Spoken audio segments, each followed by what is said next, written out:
Okay, so what the hell is TMG? Why do we need it? And why are we seeing it around so much, especially in anti-aging circles? Well, first of all, TMG is the same thing as betaine. You'll see this in a lot of pre-workouts, usually in doses of around 2.5 grams. A typical anti-aging dose is about half a gram, 500 milligrams.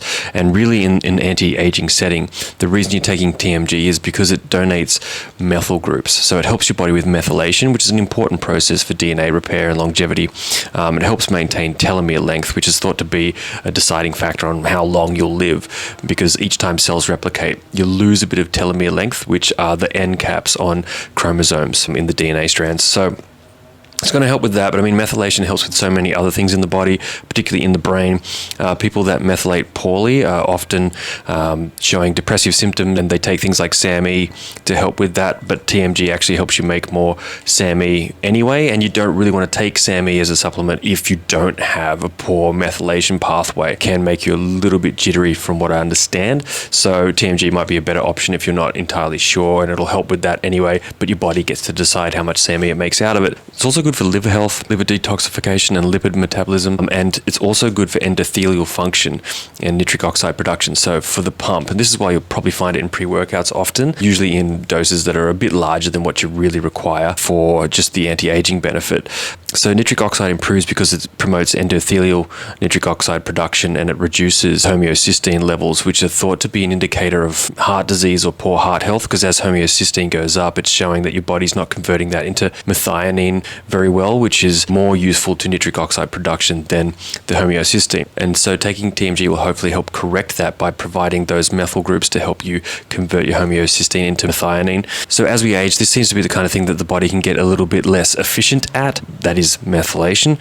So by providing more methylation sources, we can help the body do that, and therefore hopefully stave off some of the effects of aging and circumnavigate the age-related decline in methylation. There's talk of mental clarity improving and mood improving as well with TMG, so it might be good to take in that sort of lower dose on a daily basis as part of like your nootropic or anti-aging stack. But one thing that really seems to be emerging is that TMG is great to take alongside NMN or NR.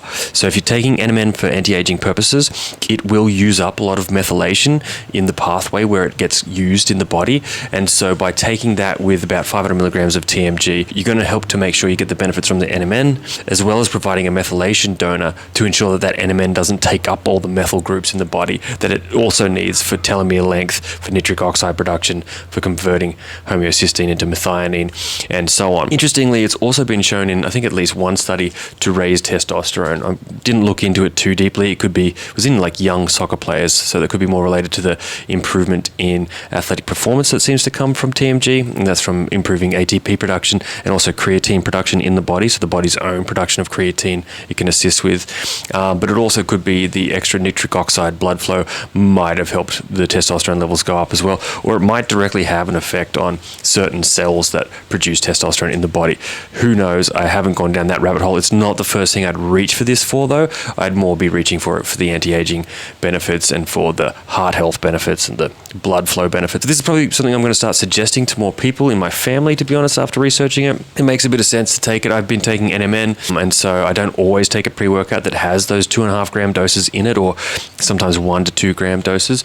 I'm not taking those every single day, so I'm going to start potentially putting this into my anti-aging and morning nootropic stack. How about you? What do you think about TMG? Does it sound like the kind of thing that would benefit you? Comment below and ask me any questions you got about this fascinating compound.